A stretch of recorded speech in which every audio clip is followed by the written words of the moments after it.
Welcome to LOA Today.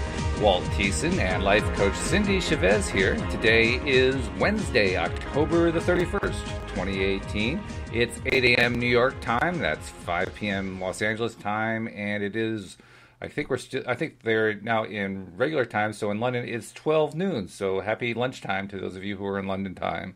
And we're also live streaming this to the Law of Attraction Change My Life group. So we're reaching out on a number of different channels here, a number of different functions. And that's exciting to me, Cindie, because it means we're reaching more people. We're helping more people get their daily dose of happy. That makes me happy. Very good. Yeah, good stuff going on. So how you doing? You told me before the podcast you got a little more sleep. That's got to be good. Yeah.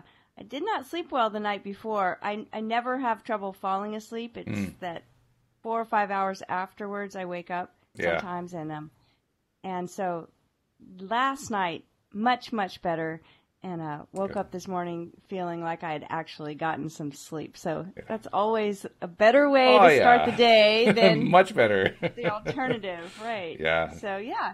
Yeah, the alternative is like, oh God, do I have to go through the day now? But no, when you have the sleep, it makes it so much easier. So that's a good thing. So we're continuing our conversation about Neville Goddard's book, "Feeling is the Secret," and this is I guess the third. Is this the third book we've done? Third or fourth? I can't remember which. But I don't remember either. And I so much of Neville's work kind of weaves in with everything, because he has concepts that he'll repeat. So when I was looking for where could we go next, because we've gotten comments of I'm really enjoying Neville, so I thought, okay, let's keep going because I love Neville. And I went back and looked in the archives because I was like, which ones have we covered and which ones haven't we covered? Because I wasn't sure if we'd covered this one. But I think this is the third one. So what we did was we took some bits and pieces out of The Law and the Promise because he's got such great stories in that one, letters that people have written, but we haven't read the entire book. We've pulled out some testimonies, and then we'll have to do that one more completely sometime. Yeah. Right. So we did Awakened Imagination and Out of This World, and this one is Feeling is the Secret. Sounds about right. So, yeah. I remember we did last spring, I think it was, we did kind of a general retrospective on Neville without focusing on a particular book, but I think we drew from a couple different sources of his there. So right. Yeah. So Neville's gotten some love from us. Yeah. Oh, absolutely. Yeah. And I'm learning to appreciate him more and more, especially when you have the Neville decoder ring. That helps a lot. Yes. But I'm beginning to appreciate there's a lot of depth to the guy, and it's good stuff. So, it is. It's good stuff, and it's slightly different perspective occasionally from maybe what we get with Abraham Hicks. Right. It all does seem to. What's that saying? It all comes out in the wash. It does kind of seem like okay. This is very, very congruent with Abraham Hicks' teaching and most other New Thought or Law of Attraction teachings. But there are some little twists and turns in there and methods. And that's what I like about Neville is his ability to be very clear about a specific method. And so I know we've been practicing some of those, and that's been really great for me. I mean, I can just feel it. But, you were talking about a movie. Yeah, it was actually recommended to me. Had some good information. Yeah, it was recommended to me by Louis D'Souza, who does the Monday morning podcast with me, called E-Motion, E-Motion. And I actually checked my library and found I could download it, which was really cool. I didn't know I could do that through the library. So with my library card, I got to download the video. But watched that last night, and like I was telling you before the podcast, like any of these sources, it has its weaknesses, and I outlined what they were. Mainly that it was very repetitive for the first 15 minutes or so. But it did have some good stuff in it, and I think overall I would recommend it. Anyone who wants to take a look at that movie. It's a little long. They did it in 2 hours. They probably could have done it in 45 minutes and still not left anything out. But nevertheless, the content is good, and it actually cued something that I was telling you about before the podcast. Recognition of something that you've told me about before, and Wendy Dillard has told me about. Others have mentioned too, the importance of when an emotion comes up that's not a good feeling emotion, not dismissing it, not putting it aside, but being ready for it and saying, hey, thank you for coming, and I'm ready to understand whatever the message is that you got to tell me, and let's dive into it and find out what it is so that I can help you dissolve and go away. And that's, I don't know why, for some reason, that's one of those things that kind of stuck in my mind in sort of an abstract sense, but I hadn't really integrated it, and there was something in the movie that just kind of clicked and said, oh, you got something really big you've been dealing with right now, and you're not integrating it. Come on, get with the program. Well, you said something, and I was sitting over here when you said it, I went, oh my goodness.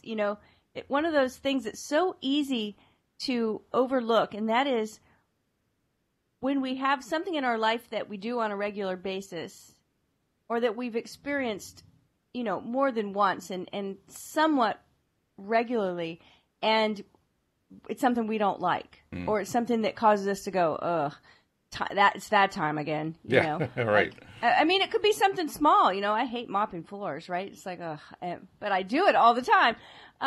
And so what you said was that, so, it's time to do this, and that emotion shows up again, and I just think, I don't delve into it because, well, it's here because there's this thing I don't want to do. Yeah, pretty much. And it's so easy to let that be the reason without taking the next step of, delving into it. So, maybe it doesn't have to be like this. Maybe this doesn't have to be the thing I don't like to do. Maybe I can find a way to alleviate this. But we so often just think, ugh, this again. And, right? And when you said it, I was recognizing in myself, oh yeah, like that happens. Sure. And so, because we're talking about, because we're reading Neville and we're talking about feelings, and you brought it, and I didn't know there was that movie. I'd never heard of it, and I don't think I thought I really invented this, but I often will explain people emotion, energy in motion. Mm-hmm. I don't know if that's what they were saying, because you said it's E-motion. I don't know. That was the theme, basically. Yeah, that we are all energy. Yeah. And that emotions need to move. Mm-hmm. So, like sadness often comes with tears. There's a response. And, I read an article once that our body builds up certain types of toxins. I kind of joke, we are just like a sack of chemicals, right? So our body builds up certain toxins that can only be cleared by crying. Mm. Those toxins get released in tears, and that is it. And it's like, how many people never allow themselves any tears? Oh, geez, yes. Right? And yet sadness, that's one of the ways sadness moves in the body. And so, I've heard it said about certain groups of people and how they grieve and mourn, and other groups. I heard someone say, "Have you ever been to a white person funeral? Everyone's stuffing down their feelings and barely sniffing and not moving and choking it down, right? But grieving and mourning, it needs to move through the body, and it does that often with keening and crying. And so every emotion has a way of moving in the body. It doesn't mean we have to get inappropriate or do anything that we're going to be sorry about. But, I always make sure to make that disclaimer with anger, right? It's like there are appropriate ways to process anger. We can start with just saying, I feel really angry about this. Yeah. We don't have to throw things, yell, shoot anyone, Nope. Do anything violent. Nope. It doesn't have to be violent. And so, but if we let the emotions move, and I think that's what the E is, right? It's like energy in motion. It's like, so I'm really actually excited about this, even though I know it's going to take me maybe 2 hours to get 45 minutes of information. Well, you also mentioned sadness, and there was a really cool, I don't want to spoil the movie for you, but there was one really, really cool scene where the two names that I recognized in the movie were Neil Donald Walsh, who of course is the author of the Conversations with God series of books. Right. And also Dr. Joe Dispenza, who has a number of books out about the relationship between mind and body and all the different ways that our mind directly impacts the body and can be experimented with and tested with from a scientific perspective. And I think it was Dr. Dispenza who was telling this part, but I could be wrong. He was talking, whoever was doing this part of the presentation said, that you can do muscle testing, and I'm sure you're familiar with muscle testing, Yes. to basically indicate to yourself whether or not you have a strong positive emotional reaction to something or a negative reaction. And if there's a negative reaction, it's a clue that, okay, this is something you need to explore further. Well, he said not only does it work with humans, it works with animals. And as an example, they gave us an example of a horse who was lame. And veterinarians had been looking at the horse. They couldn't figure out why he was lame. There was no clear indication for it. So this practitioner, I think it was Dr. DePenzia, went to see the horse and set up a kind of a human chain to the horse so that he could do muscle testing with the horse. And what he did was he had his subject person, who kind of was the intermediary, holding his hand on the horse, I think on the horse's flank. And then the other arm he was using as the muscle testing. And so the person who was running the test, so to speak, would push down the guy's arm after he asked the question of the guy, and the signal of the question would get through to the horse by touching the horse. And he started asking the horse, why are you having this? Are you angry? No. Are you frustrated? No. Are you upset? No. Are you this? The whole list of negatives. He couldn't find it. Finally, he said, are you sad? And the answer came back, yes. Okay, so you're sad. What are you sad about? Are you sad about not being able to run? No. Are you sad about not having enough food? No. Are you sad? He went through this whole list and couldn't figure out what it was. Are you sad about your fellow horses? No. Are you sad about the people who own you? No. Are you sad about other animals here who are part of the farm? No. He was running out of ideas. He finally saw a bird flying by. He said, are you sad about birds? And the horse said, yes. What? And so he delved into that further. And long story short, what he learned is that the horse had been in his stall and had observed a small infant bird falling out of a nest in the barn, landing on the ground. And because the bird was so small and so newborn, couldn't take care of itself, and he watched it die, and it made him sad, and he couldn't do anything about it. Oh my goodness! Oh, wow! And he walked the horse through, basically expressing that feeling. And the next thing they did, they took the horse out in the meadow, and the horse was running along like normal. So he had healed himself by expressing the sadness. Oh, that's wow. Isn't that something? First, I thought you were going to tell me, are you sad about birds? Yes, it's like the horse wants to fly. I was trying to figure out where are you going with this. I mean, wow. So it was. Isn't that amazing? Wow, that's amazing. Yeah. Yeah. So I'm excited to watch it. Yeah. I mean, that just, whoa! I watched that one. That blew me away. Well, the whole big idea about tapping. We've talked about tapping before. Mm-hmm. And a lot of people know it's abbreviated EFT. Right. So you're tapping on these meridians and you're asking yourself questions and you're making affirmative statements, and there's many, many different methods now that it's blown up so huge.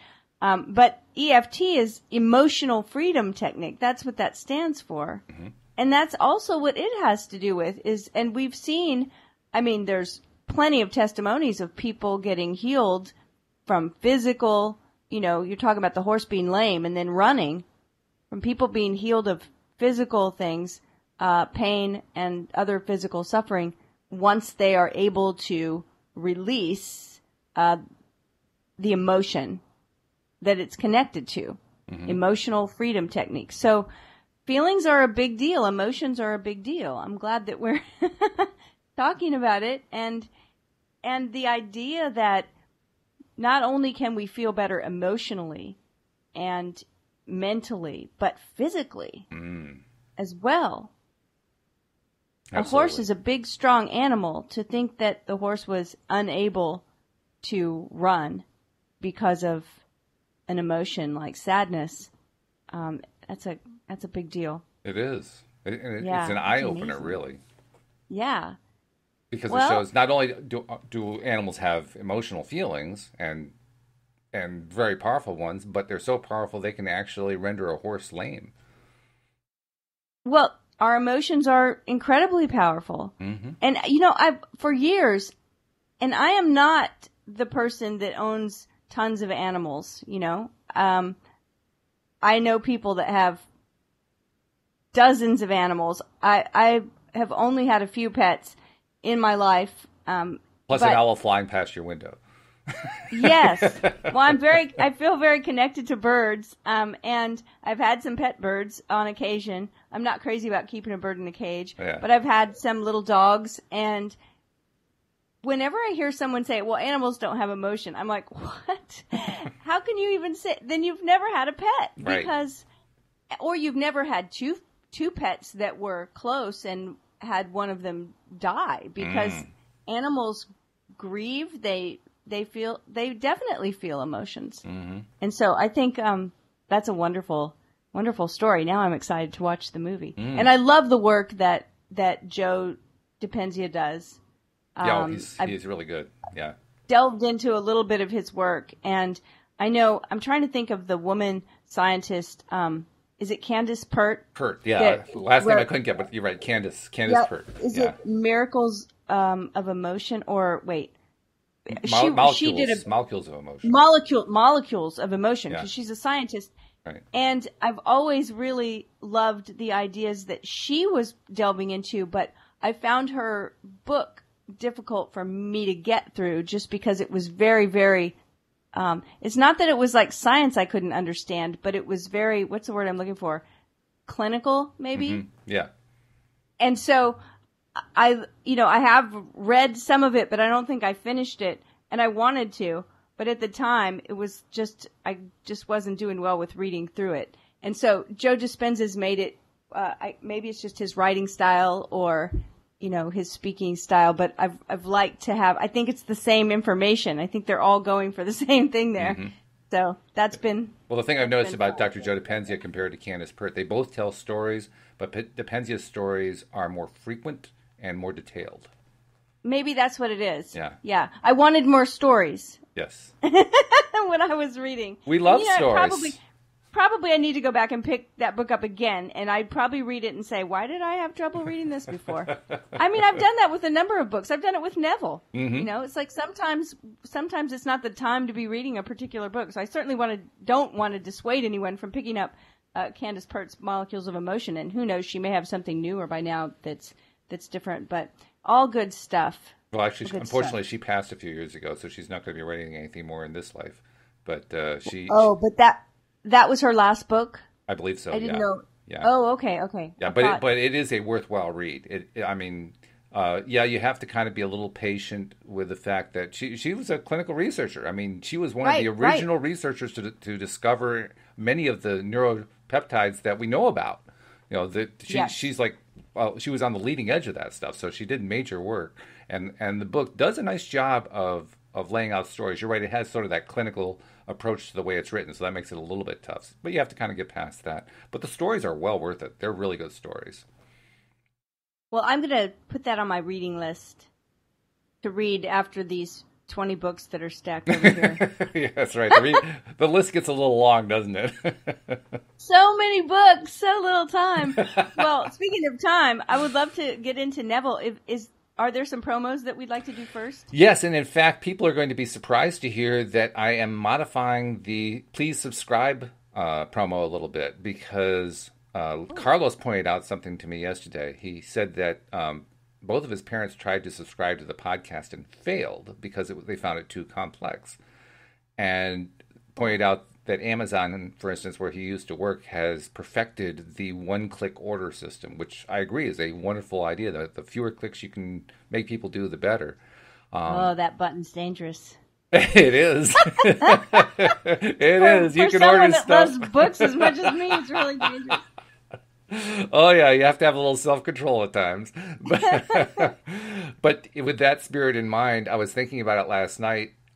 Before I went to bed, and when I woke up this morning, I realized there is one thing I could do to simplify the process of subscribing by one step, and that is I am now going to start putting the subscribe links for both Android devices and for iPhone, iPad, iPod, type devices in the descriptions of each of the shows that we do, both as a live description and the recording of the podcast afterward.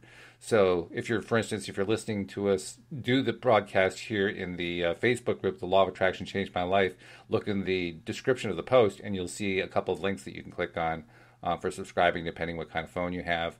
And if you're listening to the recorded podcast after the fact, you can do the same thing there. And we're also trying to put the videos up on YouTube, and we'll put links there as well. So no matter where you're seeing us, look in the description. And if it's not clickable, just copy and paste the link. The links are going to be pretty obvious. They look like your usual web links. But if you can't click it, just copy and paste it. And you'll be good. It'll make it very, very easy for you to subscribe to the podcast, at least a lot easier than it was before. Now, we haven't got down to a single click yet. There's still a couple clicks you have to do after you click the link that's in the description. But we've reduced it by one. You don't have to go to the homepage of the website anymore, so that's a good thing. Perfect. Yeah. Perfect. Well, it's getting better all the time. Yeah, that's right. It's improving every single day. And easier all the time, yeah. That's the whole idea. And we want to make sure that people give us a shout on social media somewhere. Oh, and yes. just say, I've been listening to LOA today. Or even you couldn't subscribe before, but you succeed in subscribing today. Let us know that too. That's a good thing, right? you know. Yeah. Oh, well, that would be great. Awesome. Yes. Well, we love it when you reach out and say hello and give us a shout. So we have been delving into Neville Goddard's book, Feeling is the Secret, and talking a lot about feelings and emotions. And I wanted to mention just quickly, before we start reading, I want to back up to the sentence before where we left off. What you feel you are, always dominates what you feel you would like to be. Therefore, to be realized, the wish must be felt as a state that is, rather than a state that is not. Yeah, that's important.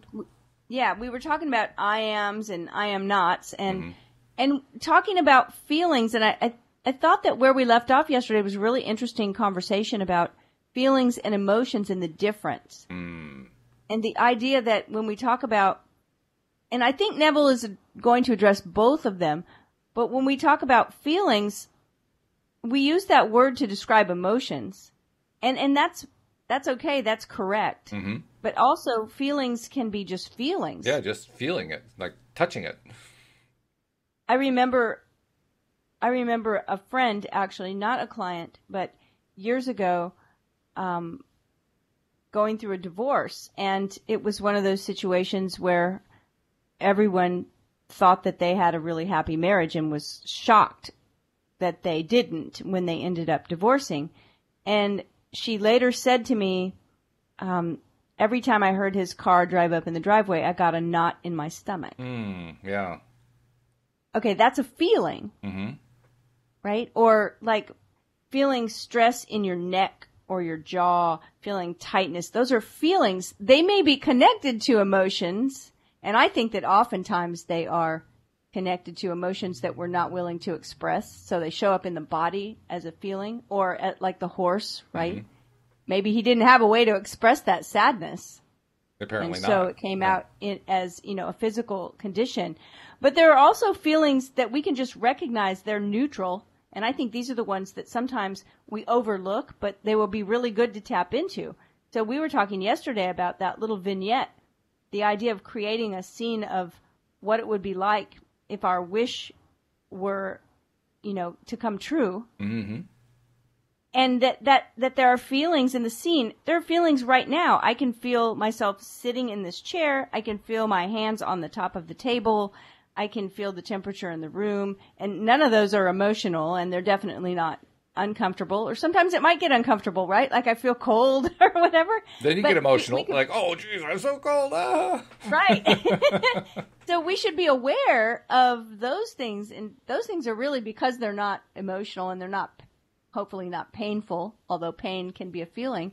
But just the neutral ones I'm talking about. Sometimes why should we pay attention to that, But when we're talking about using conscious methods to create reality, they may be important. Well, that's why I'm thinking that they are important to pay attention to. I mean, you're right. We do dismiss them because they're just so commonplace.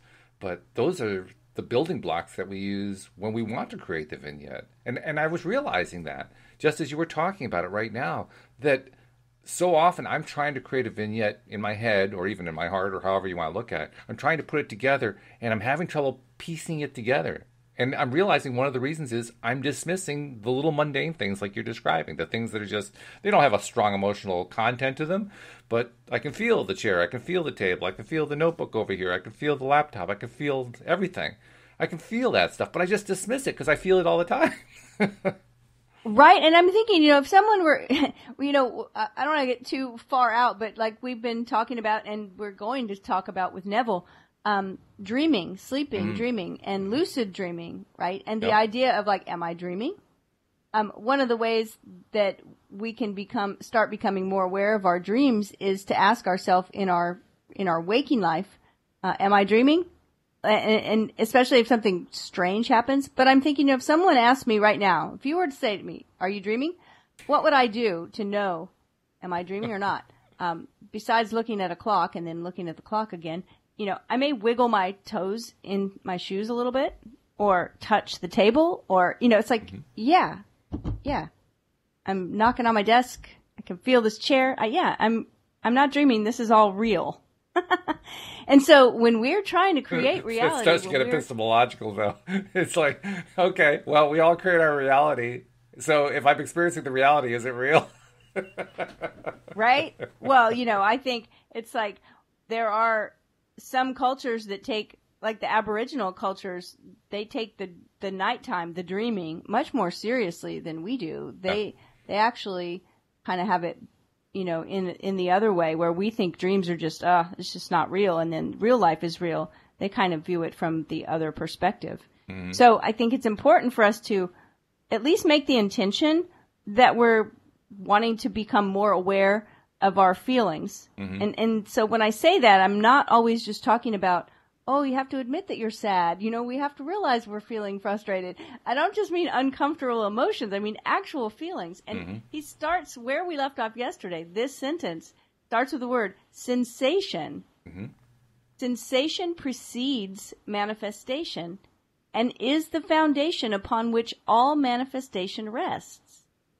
Like, I feel we could talk for an hour on that sentence, right? Because it doesn't say emotion. No, it doesn't. And you hear that a lot, right, when you hear people talking about law of attraction. And I'm not saying that it's not valid, but you do hear it a lot. It's like, you have to feel the emotion of it. Like, fire up that emotion. I think, was it Jack Canfield that said, he said fire up your faith. But there was that idea of like really feeling it, feeling the emotion. Neville here is saying sensation, and I think that's a different thing. Do you? Well, I think it's also much more important. And the reason I say that is, you'll see this in Facebook discussion groups all the time. People talking about, I don't know what my emotion is. I can't tell. And it's because whatever it is they're trying to visualize doesn't necessarily have a whole lot of emotional content with it. And so when we're trying to piece together what the scene is like, what the vignette is like, okay, we have one emotion, so that there's an emotion here, and there's a big blank here, and there's a big blank here, and there's a big blank here, because there's no emotions in those blanks, so we don't know what to fill them in with. But when we start realizing, it's just, everyday feeling, the stuff that we feel, that we can touch, that we can sense, well, we can fill in those senses. Now it becomes easier to fill in the blanks. Yeah, this is like so amazing to me, because it's really a distinction from some of the other things that we hear. Yeah. And it's one of those things like we talked about this morning. It's so easy to overlook. Oh, God, yes. So easy to overlook the feeling of the floor beneath my feet. Mm-hmm. But when we think about Neville's example with his vignette, he talked about, there were two that I recall right off the bat. One of them was reaching out and shaking the hand of a friend in congratulations. Mm-hmm. So you're feeling the hand in your hand, and then the other one was walking up a flight of stairs. I mean, so you're feeling maybe the handrail in your hand. You're feeling your feet on the steps. He also talked about, just as an example one time, imagine there's a ladder in front of you. Right? Was that the last book? So he was telling the difference between, he said, imagine watching yourself climb up a ladder. Then he said, imagine the ladder's right in front of you and imagine you're climbing it. And it's so different because you're reaching out and holding on to the ladder with your hands and you're going up the rungs with your feet. So this is all just sensation. But it's also reminding me that because we take the sensations of life for granted so often, we actually discount them. And it makes me realize we need to spend more time appreciating our senses. I mean, our senses are wonderful. They give us tremendous information that most of the time we're processing the information, but we're forgetting where we got it from, But we can smell things, we can taste things, we can see things, we can hear things, we can touch things. Those are really pretty cool things to be able to do. To be able to see, touch, hear, smell, and taste. I mean, that's amazing stuff. And yet we take it for granted. Well, maybe we should stop taking it for granted. A practice that I started doing years ago is... And I will say I haven't been doing it lately because I've been doing the Neville practice, but it certainly doesn't have to be exclusive, and it only takes a second. But that was as I was falling asleep, or when I was getting ready for bed at the end of the day and turning the light off, shutting my eyes. I would think back on my day, and I would think of something that I appreciated for each of the senses. Like I heard a particular, maybe I heard someone, had a phone call and heard the voice of somebody I loved, and maybe I smelled some flowers and I tasted something, and I would go through all 5 senses, which literally it takes 10 seconds. But what I noticed, and I made a rule for myself, because at the beginning, every night when I did it, I would feel my little Maltese puppy's fur, and I would smell the coffee, and I would taste chocolate. You could really tell what was important to me, because every night it was the same story. And so I made a rule for myself. I was like, okay, it has to be different. It has to be different every night. You can't come in here and be thankful for the same 5 things that you've touched and tasted and smelled, and it has to be different. And so what I noticed happening maybe a week into it is that somebody had sent me roses, and there were big bouquet of roses on the table. And as I walked through the room and leaned down to smell them, I said, "Ooh, this can be the smell for tonight." Oh. And it hit me that all of a sudden in my daytime life, I was becoming very aware I was collecting sensations for the nighttime meditation, right? Sure. I was like, oh, okay, I've got that down. And so my senses started, my awareness of what I was hearing and tasting and seeing and smelling and feeling really opened up. It's like suddenly I was paying attention. And I think it's a wonderful exercise. And I really believe it played into my ability to manifest things. It's a good idea. I mean, there's nothing wrong with having the same things over and over again, but you don't want to just stay there because you're not going to grow if you're doing that. And that's what you recognize, which is wonderful to recognize. And then you found this really cool way to start tying other things in. It's a good idea. I like it. Yeah. So, you were talking about the importance of not overlooking. And this is one of the ways that we can do that. It doesn't take very much time, right? Yeah. So, okay, so let's dive into Neville. Neville says, sensation precedes manifestation and is the foundation upon which all manifestation rests. Be careful of your moods and feelings, for there is an unbroken connection between your feelings and your visible world. Your body is an emotional filter and bears the unmistakable marks of your prevalent emotions. Emotional disturbances, especially suppressed emotions, are the cause of all disease. That needs an underline right there. Mm-hmm. To feel intensely about a wrong without voicing or expressing that feeling is the beginning of disease, dis-ease, in both body and environment. Do not entertain the feeling of regret or failure for frustration or detachment from your objective results in disease. That's a confusing sentence, that last one, the way it's phrased. Do not entertain perhaps I read it wrong. Do not entertain the feeling of regret or failure for frustration or detachment from your objective. Can you read it in a way that it makes better sense to you? Yeah, I'm looking at it. I'm trying to do exactly what you're trying to do. Let me see if I can do it. Do not entertain the feeling of regret or failure for frustration or detachment from your objective results in disease. Yes, there you go. Yeah. You have to read it just the right way, otherwise it doesn't make any sense. Yeah, you need a comma, right, exactly. Yes. So frustration or detachment from your objective. And what's interesting is that I see that when we're disappointed and we push it away and don't delve into it so that we can clear it, that causes us to be detached, right? And that results in disease. So think feelingly. That's an interesting word. Think feelingly only of the state you desire to realize. Feeling the reality of the state sought and living and acting on that conviction is the way of all seeming miracles. All changes of expression are brought about through a change of feeling. And when he says expression here, I believe he's talking about manifestation,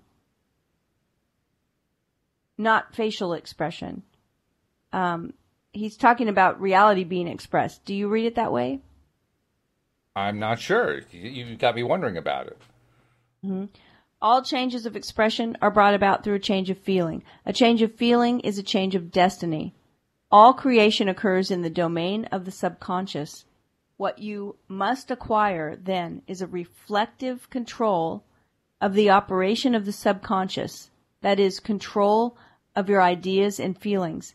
I like this phrasing here about a reflective control. You know, it's not a pushing down control or shoving back in the corner control. True. It's reflective. It's okay to reflect on what's happening. We need to, actually, because if we don't, then we are just detaching and shoving it away. Right. Mm-hmm. Right? Yep. No, that's true. Chance or accident is not responsible for the things that happen to you, nor is predestined fate the author of your fortune or misfortune. Your subconscious impressions determine the conditions of your world. The subconscious is not selective. It is impersonal and no respecter of persons. The subconscious is not concerned with truth or falsity of your feeling. And we talked about this yesterday, right? That if we say over and over some statement about ourselves, we say, I'm terrible at math. Oh, I'm awful at math. I've never been good at math. We hear that a lot. Or we hear, I'm terrible at remembering names. Oh, I never remember a name. Right. I can't remember names. If we tell a story like that, our subconscious does not judge it. It just says, okay. Yep. Well, thank you for the information. I don't have to remember. I'll commit that one to memory, guaranteed. Right. So the subconscious isn't concerned, right? Sometimes if you make a statement like that, you may have a friend, right, that hears you or your spouse or someone and say, well, that's not true. You're good at math. Why do you say that? Or that's not true. You remember names all the time. You reminded me of what so-and-so's name was the other day. Which usually results in... Our subconscious does not. Well, usually results in a dismissal, like, oh, no, I don't. So even though it was pointed out to you that you're good at, you say, no, I'm not really good at it. And so you just reinforced it again. But so other humans often are concerned with the truth or falsity of something we feel or something we say, right? But the subconscious isn't concerned with it. It just says, okay, all right, we can do that. It always accepts as true that which you feel to be true. Feeling is the assent of the subconscious to the truth of that which is declared to be true. I think that's pretty spot on. Because of this quality of the subconscious, there's nothing impossible to man. Whatever the mind of man can conceive and feel is true, the subconscious can and must objectify. Your feelings create the pattern from which your world is fashioned, and a change of feeling is a change of pattern. He's expressing a view of subconscious mind that is very similar to the one that other people in the field, so to speak, subscribe to. It was a major part of the movie, E-motion, that the subconscious mind is the storage mechanism. In fact, some of the presenters said it was actually the body where the subconscious mind stores stuff. And you see this a lot. You see this idea of the subconscious mind as being kind of like a database. where all this data is stored, and then certain data is rewritten based on new input and so forth. But it's just like you said, it's just receiving the information, saying yep, okay, yep, got it, okay, got it, over and over and over again. And I'm not sure how much of it is actually metaphor and how much of it is physical. I mean, is the physical body really where the subconscious mind is stored? I'm not really sure. I mean, maybe you have an idea about that. But the same theme plays out over and over again. I keep seeing it over and over from different gurus, from different experts, from everybody in the field. They're all looking at it the same way. Well, and you were saying yesterday, and we use this often, right? We use the computer analogy for people and for our brain, and you were talking about like the hard drive where the information is just stored. Right. And, now we may try to run a program and realize that it's full of bugs, but the hard drive just doesn't. It doesn't say, hey, there's something wrong with this program. No, a bug from a hard drive's point of view. Until we try to execute it, then we realize, oh. From the subconscious. A hard drive sees a bug the same way as it sees regular data. It's like numbers and stuff that you store. Right. So okay, there's some stuff that we stored. It doesn't know the difference. It's not up to the hard drive to figure out the difference. That's what the program's for. And what's interesting is that you're saying we hear this over and over, the same idea. And Neville wrote this in 1944. Yeah. Yeah. So we didn't have all of the research, the scientific research, the brain research. We didn't have computers, so or at least not computers like we have today. I find it fascinating that Neville was actually a contemporary of Napoleon Hill. Napoleon Hill got all the attention, but Neville Goddard laid it out much more clearly than Napoleon ever did. Not that Napoleon Hill's stuff is bad, don't get me wrong. It's just that what Neville writes is a lot more precise than what Napoleon Hill wrote. Napoleon Hill's favorite thing to say was, I don't have to explain this to you. If you know what I'm talking about, it'll be obvious to you. I mean, he didn't say it exactly that way, but that was the message. Okay, everyone who understands this stuff is going to get it. I don't have to tell them. Neville says, I got to tell you. He really did kind of say it that way. He did, right? Yeah. It was over and over. It's like, I'm not going to tell you. You're just going to get it. Yeah. It's like, wait a minute. Hey, tell me, stop. Neville's like, I'll tell them. Yep. I'll tell them. But he's the one who got ignored. That's what's so mind-boggling about it. Oh, well. Napoleon Hill said, go ahead and tell them. They're going to ignore you. Anyway. They're going to relegate you to obscurity. Oh, well, I'm doing what I can to correct that. Okay. That's a good thing, too. The subconscious never fails to express that which has been impressed upon it. The moment it receives an impression, it begins to work out the ways of its expression. It accepts the feeling impressed upon it, your feeling, as a fact existing within itself, and immediately sets about to produce in the outer or objective world the exact likeness of that feeling. The subconscious never alters the accepted beliefs of man. It outpictures them to the last detail, whether or not they are beneficial. Outpictures them. That's an interesting phrase. I like to use that word, and I use that word sort of often, and I'm wondering now, did I get it from Neville? Maybe I got it from Neville. I have never heard that phrase, out-pictures. I mean, it's descriptive, basically creating outside pictures or examples or realities, but it kind of expresses it nicely. It's basically saying that all the manifestations that turn into physical reality do so through the subconscious mind, and that's the word we use to describe that process. Okay. Yeah, do you want to know what you believe and what you think about yourself and what your story is? Look around. Yeah, right. Boy, is that true. So, to impress the subconscious with the desirable state, you must assume the feeling that would be yours had you already realized your wish. In defining your objective, you must be concerned only with the objective itself. The manner of expression or the difficulties involved are not to be considered by you. Now, I think we're talking about the hows. Right? Sounds like it, yeah.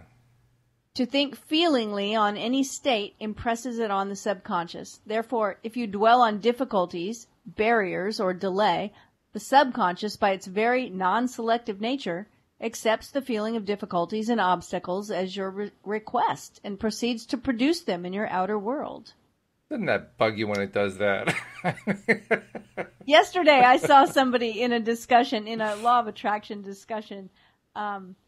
They said they were reminded of Esther saying, "I hate the law of attraction." And I started laughing because I've never heard her say it, but I don't listen to Esther as much as everyone else. And I cracked up. I was like, I could totally hear. I mean, I can hear it in my imagination, right? Sure. I can imagine her saying, "Oh, don't you hate the law of attraction?" Yes, because of this right here, because of our subconscious and its very non-selective nature.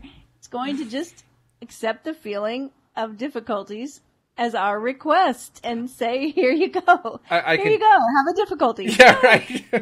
I can tell you that I've never been a person who loved to do computer programming, but I have dabbled in it. I've done some minor programming, so I have some sense of what's involved in the process of programming something. And there's nothing like writing a programming script of some kind to render you into the most humble human being on the face of the earth. The reason I say that is you write all this code to have the program, have the computer or the device do a certain thing. And then you say, okay, run that code. And it starts to run and then it breaks. And every time that it breaks, it's because it's stopping at the point where what you wrote actually doesn't make any sense. And so it's your job to go back and figure out, what is it that I wrote that doesn't make any sense? That's what debugging is. Debugging is just going back over and over and over and over and over again, finding all the little ways that you wrote code that didn't make sense. And when you've done that for a while, it's amazing. After writing just 100 lines of code, which sounds like a lot, and it is, but in the context of computer programming, it really isn't a lot of code. You go through trying to make that 100 lines of code work perfectly. You just run into so many different situations as you're playing with that code where what you wrote didn't make any sense. Mm-hmm. And that thing is always about 3 lines back from where you think it is. Exactly. Yep. Yeah. Because the error messages don't tell you anything about what it is. Processor error. Oh, thank you very much. I knew that. Oh, yes. So that's an interesting thought, though, that what you said to start that story about humbling us. Oh, it really does humble you. Oh, yeah. And I think that all of these things, even though we're joking and saying, "Oh, I hate the law of attraction," all of it's part of the process. It is. Even when it, and I'm making air quotes over here, even when it doesn't work, because it always works. But even when it doesn't work the way we think it should be working, like the computer code, it's still part of the learning process and part of our human process. And so it's okay. Trust the process and just keep going. It's a reminder to me that when I'm trying to apply the law of attraction and I'm not getting the results that I want to get, it means I wrote the code wrong. And I have to go back and I have to find where the bug is in the code. That's right. Which means, once again, the responsibility is mine. It's up to me to do something about it. It's not up to somebody else. It's not somebody else's thing to fix. It's mine. It's mine to fix. Yeah. Well, and there's a lot of power in that if we'll look at it that way. Mm-hmm. If we'll recognize that we don't have to depend on someone else to fix it. Yeah, we don't have to wait for someone else to change their behavior. That's right. We can step up and take responsibility, and that's a very empowering place to be, knowing that we can change it. Mm-hmm. Yep. Okay, so Neville says the subconscious is the womb of creation. It receives the idea unto itself through the feelings of man. It never changes the idea received, but always gives it form. Hence, the subconscious outpictures the idea in the image and likeness of the feeling received. To feel a state as hopeless or impossible is to impress the subconscious with the idea of failure. That's something we definitely don't want to be doing. But it's also how you write buggy code. That's an example of it. That's how you write a code that doesn't work the way you wanted it to. It produces a result that was different from what you had in mind. Does that mean you should ignore it? No, it just means that's what you wrote. Right, and we realize that, this particular idea about hopelessness or something being impossible, I always want to address that right away whenever I see it in a client or whenever I see it in myself. Because we can't create anything from hopelessness. No. Well, nothing that we want anyway. Yeah, except just more reasons to feel hopeless. Exactly. And so, but once, it doesn't really take all that much to give us hope, to restore our hope. It's interesting, isn't it? Yeah. Mm-hmm. And once our hope is restored, then we can move towards faith, which is where we start knowing we can create something. So it's important to recognize. Although the subconscious faithfully serves man, it must not be inferred that the relation is that of a servant to a master, as was anciently conceived. Now, here we're going to get into a lot of New Testament stuff that I may vehemently disagree with. Well, we'll just put the decoder ring on. That makes it easier to handle the right, New and Testament that's stuff. what I'm saying. So that's going to be important. Okay. And we also realize it was 1944. This is true. Yes. The ancient prophets called it the slave and servant of man. Okay, so he's talking about the subconscious. The ancient prophets called it the slave and servant of man. St. Paul personified it as a woman, and woman is in quotes, and said the woman should be subject to man in everything. The subconscious does serve man and faithfully gives form to his feelings. However, the subconscious has a distinct distaste for compulsion and responds to persuasion rather than to command. Consequently, it resembles the beloved wife more than the servant. Yeah, you're right. This is one of those phrases where your skin crawls as you read it. Well, but if we realize what Neville is saying, he's saying, and I love that he's allowing St. Paul to be, to be able to take credit for St. Paul personifying the subconscious as a woman. I'm not really sure that. I think Paul may have been being a little more literal here. I don't think he was having his Neville decoder ring, and that when he said the woman should be subject to a man and everything, I don't think Paul was talking about the subconscious, but I'm glad that Neville saw it that way. Personally, I think Paul was probably dipping into the sacramental wine, but okay, I'll take your argument. So Neville says, the subconscious does serve man and faithfully gives form to his feelings. However, and I like this. I think this is there's some truth here. The subconscious has a distinct distaste for compulsion and responds to persuasion rather than to command. He says that in his mind, that causes the subconscious to resemble a beloved wife more than a servant or a slave. I'm okay with all of that. What I see is that if we look at it from a human standpoint and we just toss out the gender, most people are going to have a distaste for compulsion and respond better to persuasion, right? Exactly.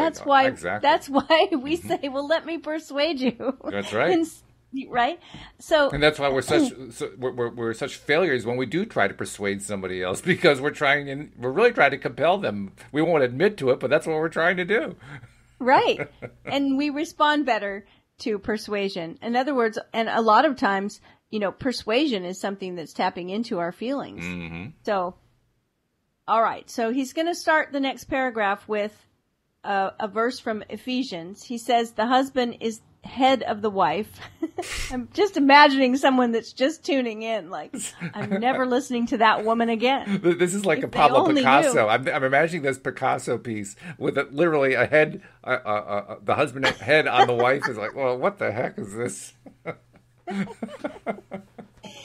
So I love that Neville goes to say, that may not be true of man and woman in their earthly relationship. Right. But it is true of the conscious and the subconscious, or the male and female aspects of consciousness. The mystery to which Paul referred when he wrote, "This is a great mystery. He that loves his wife loves himself, and they two shall be one flesh," is simply the mystery of consciousness. Now see where Neville is? This is why I love Neville. Consciousness is really one and undivided. But for creation's sake, and I would put the word conscious creation's sake in there, it appears to be divided into two. I love the conscious. Word. The word appears. That to me is the big word in the sentence. It appears to be divided into two. And I don't think Right. it actually is divided into, but we often treat it as if it is. That's what we were referring to earlier when we talked about the common model about what the subconscious mind is. And it's useful to do that. It's useful to describe it that way. But I think it's actually true that it's only an appearance. It's not a reality. Yeah, and he says consciousness is really one. Mm-hmm. It's undivided. Yeah. But for creation's sake, it appears to be divided into two. Right. The conscious, objective, or male aspect truly is the head and dominates the subconscious, subjective, or female aspect. However, this leadership is not that of the tyrant, but of the lover. So by assuming the feeling that would be yours, were you already in possession of your objective, the subconscious is moved to build the exact likeness of your assumption. Your desires are not subconsciously accepted until you assume the feeling of their reality, for only through feeling is an idea subconsciously accepted, and only through this subconscious acceptance is it ever expressed. It's easier to ascribe your feelings to events in the world than to admit that the conditions of the world reflect your feelings, right? Right? Oh, yeah. I feel this way because of what's going on. It made me feel that way. It made me do it. I didn't. It wasn't me at all. Right. However, it is eternally true that the outside mirrors the inside. And that's a Hermetic principle, right? As within, so without. Oh, and then he says, as within, so without. Oh, there it is, yeah. As above, so below. As below, so above. As within, so without. As without, so within. Correspondence is the second of the 7 principles of Hermes Trismegistus. Oh, my gosh, he's like quoting Hermes now. I'm really revved up. A man can receive nothing unless it's given him from heaven. And the kingdom of heaven is within you. Nothing comes from without. All things come from within, from the subconscious. It's impossible for you to see other than the contents of your consciousness. Your world, in its every detail, is your consciousness objectified. Objective states bear witness of subconscious impressions. A change of impression results in a change of expression. The subconscious accepts as true that which you feel as true. And because creation is the result of subconscious impressions, you, by your feeling, determine creation. You are already that which you want to be. And your refusal to believe this is the only reason you do not see it. To seek on the outside for that which you do not feel you are is to seek in vain, for we never find that which we want. We find only that which we are. Now he's quoting the Talmud, but he doesn't say it. In short, you express and have only that which you are conscious of being or possessing. To him that hath, it is given. Denying the evidence of the senses and appropriating the feeling of the wish fulfilled is the way to the realization of your desire. Mastery of self-control of your thoughts and feelings is your highest achievement. That's something to put on a Post-it note and stick on your desk. It's true. Mastery of self-control of your thoughts and feelings is your highest achievement. However, until perfect self-control is attained, so that in spite of appearances, you feel all that you want to feel, use sleep and prayer to aid you in realizing your desired states. These are the 2 gateways into the subconscious, and that's where we'll pick up next time. That's good. That's the end of the chapter, but yeah, it draws a nice line there. And I love 4 or 5 paragraphs back. It says, you are already that which you want to be, and your refusal to believe this is the only reason you do not see it. And that's exactly what I know I've been wrestling with since I started learning about the law of attraction. But it's true, but nevertheless, for various reasons, I keep resisting it. I keep learning different ways to put the resistance aside over time, but that's it. That's the battle right there. Yeah. Oh, I really love this book. Well, then we're going to continue it. Not this afternoon. This afternoon, we're going to do a guided meditation that we're going to be live streaming to the Law of Attraction Change My Life group on Facebook. So you want to tune into that. But we'll definitely pick this up next week and go down to chapter 2 of the book. So, yeah, good stuff. Before we go, Cindie, how does somebody reach out to you as a life coach? They can reach out to me on my website, cindiechavez.com, CINDIECHAVEZ. I'd love to hear from you. There we go. All right. Well, then I will talk to you this afternoon when we do a guided meditation. Yeah, I'm looking forward to it. I am as well. We hope that you'll join us as well next time here on LOA Today. Goodbye, everybody. Bye, everyone.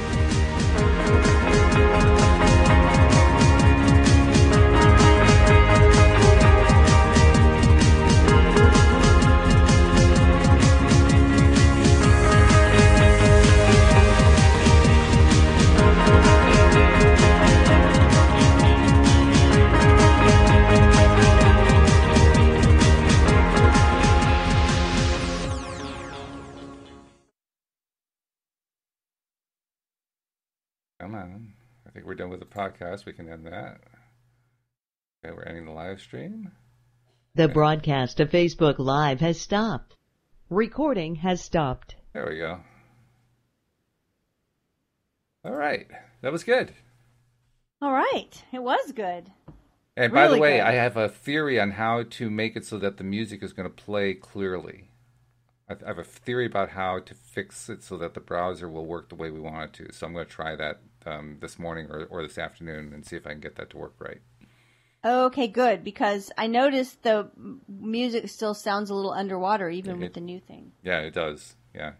And I knew that. That's how actually the new thing, Blue Jeans, is how I figured that out, because Blue Jeans tells me that they use Dolby Voice. And when I saw Dolby, I said, oh, that's what we're hearing. We're hearing Dolby. So, yeah, that's what clued it for me. But I think I figured out, I don't know for sure. I got to test it, but I think I figured out how to make it work so that we can skip that problem. So, cross your fingers and your toes for me. I will. I will be assuming the feeling of the wish fulfilled. That's right. Absolutely. Yeah, I want to read this chapter to myself about 10 more times in a row. It's a good one. It's really good. Yeah. It's actually, in some ways, it's more clear than some of his other stuff. Either that or else I'm learning how to read Neville and understand Neville without the decoder ring. One or the other. I'm not sure which. Could be either one. I think that's what's happening. You're earning your decoder ring. I'm earning my decoder ring. Okay. Takes 100 hours. Oh, God. Who knew you had to get a degree in order to understand Neville Goddard? Oh, so funny. Well, I'm looking forward to it. Do I need to check in a little early so that we can sound test or anything? I think I can actually do most of the testing myself. Yeah, it's probably a good idea if we check in a little bit early just to test it. Come on in. If we check in a little bit early, because after I've done my setup, if I got it working in a way that seems to work for me, then you can listen to it and see if it's working for you too. I have to go. Okay, perfect. All right. Well, I will be back this afternoon, 10 minutes before 3 Central and 4 Eastern. Sounds good. How's that? We're getting to know all the time zones, aren't we? Yes, yeah. So it's the never-ending thing with me, with clients all over the world. Oh yeah. How many countries do you have clients in? Well, right now, Canada, United States, but I have a client in Moscow. I have a client in Israel. Wow. So, and sometimes I really have missed the mark on the time zone thing. But usually it's not another country. It's like, Pacific time or something that I'm like recognizing. But my calendaring is so much better now because it sends me my time and their time. Oh, that's good. Because before I would have to be doing it in my head, and occasionally Right. it would, or occasionally they would mess up, and call at the wrong time. So, but we don't really have that anymore. So that's a nice thing. Do you ever rely on Google for that? Because you can type in like time in Moscow, and it'll tell you what the current time is in Moscow. Yes, I do. I do use that. Yeah, definitely. Yeah, that's but useful. like I said, the calendar that I'm using now does it automatically. That's good. So the iPhone calendar, probably not anymore, but the old iPhone calendar, I remember I went to California and it automatically just changed everything in my calendar, which is like, that seems so Jetsonish, Yeah, awesome. Right. Well, until I came back and it didn't change everything back. Oh dear. So everything was messed up. Like, it was awful. Yeah. I imagine they got that one was of them like fixed, the iPhone 3, Yeah. not the iPhone 10. That's probably fixed by now, but still, yeah, that would be awful. Ugh. Terrible. So. Yeah. Anyway, well, I'm looking forward to our meditation this afternoon. And I am as well. I will talk to you then. Okay. Take care. Have a good day. All right. Bye. You too. Bye-bye.